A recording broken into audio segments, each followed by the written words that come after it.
हर anime में एक hero और एक विलन होता है, लेकिन सोचो अगर मॉन्स्टर ही हीरो हो और इंसान उसके दुश्मन। ये है क्लेवर्टिस, the king of the beasts, जहाँ सब कुछ उल्टा है। इस एनिमे में हम मिलते हैं एक पावरफुल बीस्ट से, जो दुनिया का सबसे इंटेलिजेंट और सबसे खतरनाक मॉन्स्टर है। और अब वो इस दुनिया पर राज करना चाहता है, जहाँ सिर्फ उसका ही हुक्म चले।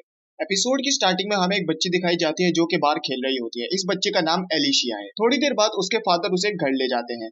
घर पहुंचने के बाद उसके फादर उसे इस जगह के बारे में बताने लगते हैं कि इस कॉन्टिनेंट का नाम एर्तिया है, जहां वो और सारे इंसान रहते हैं, जो कि काफी छोटा सा कॉन्टिनेंट है और बाकी सब जमीन मॉन्स्टर के कब्जे में है। इन मॉन्स्टर्स को डार्क बीस्ट कहा जाता है, जो कि इस पूरे कॉन्टिनेंट को चारों तरफ से घेरे हुए हैं और किसी भी इंसान को यहाँ से जिंदा बाहर निकलने नहीं देते। इनमें से 4 मॉन्स्टर सबसे ज्यादा खतरनाक है, जिन्हें डार्क बीस्ट का लॉर्ड कहा जाता है। ये बीस्ट अलग अलग डायरेक्शन को प्रोटेक्ट करते हैं, एक नॉर्थ को, दूसरा साउथ, तीसरा ईस्ट और चौथा वेस्ट को। और जो इंसान यहाँ से निकलने की कोशिश करता है वो मारा जाता है। इस वजह से आज तक कोई भी इस कॉन्टिनेंट के बाहर नहीं जा पाया है, जिसे सुन एलिशिया परेशान होने लगती है। तभी उसके फादर उसे एक लेजेंड के बारे में बताते हैं कि एक दिन कुछ हीरोज किंग ऑफ हिडन के दिए हथियार से इन मॉन्स्टर्स का खात्मा कर देंगे। फिर तभी सीन कट हो जाता है और हम एलिशिया को देखते हैं, जो कि बड़ी हो चुकी है। एलिशिया अब एक हीरो बन चुकी है, जो कि दूसरी कंट्री के हीरोज के साथ मिलकर डार्क बीस्ट के लॉर्ड को मारने के लिए जा रहे होते हैं। तभी इन पर कुछ मॉन्स्टर हमला कर देते हैं, जिन्हें वो आसानी से हरा देते हैं। फिर ये लोग डार्क बीस्ट के लॉर्ड के अड्डे पर पहुंच जाते हैं। ये लॉर्ड तभी इनके सामने आ जाता है और इन पर हमला करने लगता है, जहां एक एक करके वो सारे हीरोज को मार देता है।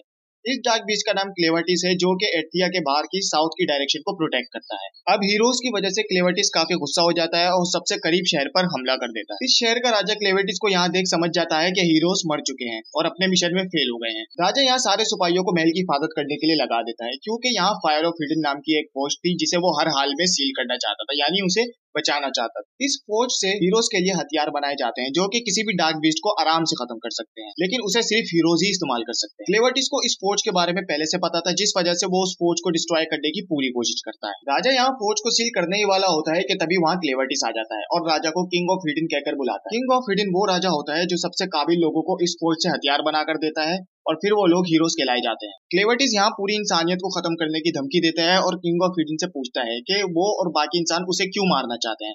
जवाब में किंग ऑफ हिडन कहता है कि तुम जैसा मॉन्स्टर इस बात को कभी भी नहीं समझ सकता। जिस पर क्लेवर्टिस किंग ऑफ हिडन को मार देता है और वहां से जाने लगता है। जाते वक्त उसे एक बच्चे के रोने की आवाज आती है। बच्चे की माँ क्लेवर्टिस को बच्चे को बचाने के लिए कहती है और मर जाती है और फिर क्लेवर्टिस उस बच्चे को लेकर अपने इलाके में वापस आ जाता है। फिर सीन कट हो जाता है और हमें एर्तिया के बारे में बताया जाता है, जो कि 5 हिस्सों में 5 अलग अलग रेसिस में डिवाइडेड है। पहली है डन, जहाँ के लोग आर्किटेक्चर और टैक्टिक्स के माहिर। दूसरी है ऑर्गाइड्स, जहाँ के लोग हंटिंग और मेडिसिन बनाने में माहिर है। तीसरी है स्लेडिन्स, जो कि पानी के अंदर सांस ले सकते हैं और स्विमिंग में काफी माहिर, और ये लोग दूसरी रेसिस से मिलना पसंद नहीं करते। चौथी है बेंटी, जहाँ के लोग आदि मानव की तरह है और बाकी सब रेसिस से सबसे ज्यादा ताकत। और पांचवी है हिडिनियंस, जहाँ के लोग मेटल को क्राफ्ट करने में काफी ज्यादा माहिर है।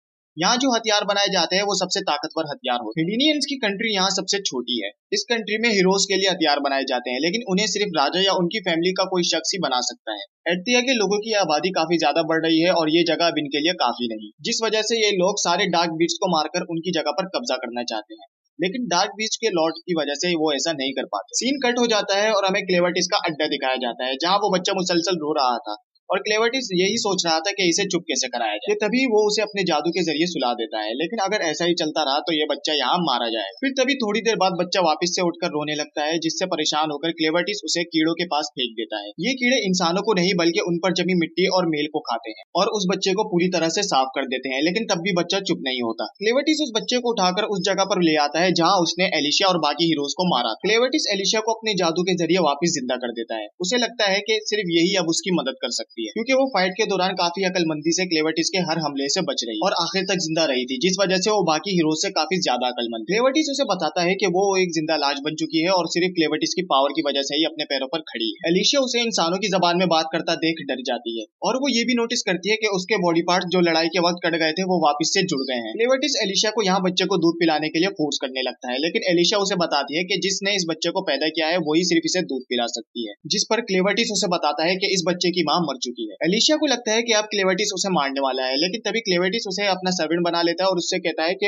अब वो इस बच्चे को बड़ा करने में उसकी मदद करेगी। अब क्योंकि एलिशिया एक जिंदा लाश बन चुकी है तो क्लेवर्टिस जब तक अपना जादू खत्म नहीं करेगा तब तक वो नहीं मरेगी। अब एलिशिया के पास कोई और ऑप्शन नहीं होता, जिस वजह से वो क्लेवर्टिस की सर्वेंट बनने के लिए तैयार हो जाती है। इन दोनों की बातों के दौरान तभी बच्चा वहाँ अचानक से रोने लगता है, जिसे रोता देख एलिशिया बताती है कि उन्हें पैसे देकर एक नर्स को हायर करना होगा जो कि इस बच्चे को दूध पिला सके। क्लेवर्टिस के पास पैसे नहीं होते, जिस पर एलिशिया उसे सजेस्ट करती है कि उन्हें यहाँ मौजूद मेटल को बेच देना चाहिए, जिसके बदले उन्हें पैसे मिलेंगे और वो एक नर्स को हायर कर पाएंगे। अब शहर में जाने के लिए वो उस बच्ची की माँ का ही रूप ले लेता है और अपना नाम क्लेन रख लेता है और बच्ची का नाम लूना। फिर एलिशा और क्लेन एक नर्स को हायर करने के लिए निकल जाते हैं। रास्ते में ये एक जंगल में आराम करने के लिए रुकते हैं। एलिशा जब बच्चे को नहला रही होती है तब वो उसके कपड़े पर रॉयल फैमिली का निशान देखती है, जिसे देख एलिशा समझ जाती है कि ये बच्चा हिडिन के राजा की फैमिली से बिलोंग करता है। सीन कट हो जाता है और हमें हिडिन शहर दिखाया जाता है, जहाँ एक लड़का कासिल की तबाही को देख वहाँ जिंदा लोगों को ढूंढ रहा होता है जो क्लेवेटिस के अटैक से बच गए होते। तभी शहर से बाहर हम एक आर्मी के जनरल को देखते हैं जिसका नाम जनरल ड्रेल था। ये जनरल अपने एम्परर को यहाँ हुए हादसे की खबर देने का कहता है और ये डिसाइड करता है कि हमें इस शहर पर कब्जा करना होगा कि उससे पहले कोई और करे, ताकि यहाँ मौजूद हिडन ऑफ फायर की फौज पर कब्जा कर सके। जाते वक्त ग्रेल यहाँ अपने कुछ सिपाहियों को छोड़ जाता है, जहाँ वो सर्वाइवर्स को जिंदा पकड़ने के लिए कहता है और इन सोल्जर्स का इंचार्ज वो मेनार्ड नाम के एक लड़के को बनाता है। सीन कट हो जाता है और हमें क्लेन और एलिशा वापस दिखाए जाते हैं। एलिशा क्लेन को रॉयल फैमिली के बारे में बताती है कि ये बच्चा रॉयल फैमिली से बिलोंग करता है, जिसे सुन क्लेन उसे सारी सच्चाई बता देता है कि ये बच्चा उसे कैसे मिला। एलिशा ये सुन काफी शॉक हो जाती है कि उसने कासिल पर हमला करके वहाँ मौजूद राजा और बाकी सब लोगों को मार दिया है, जिनमें से अब सिर्फ ये बच्चा ही बचा है। एलिशा क्लेन पर गुस्सा करने लगती है कि तभी क्लेन हमला तुम लोगों ने पहले किया था कहकर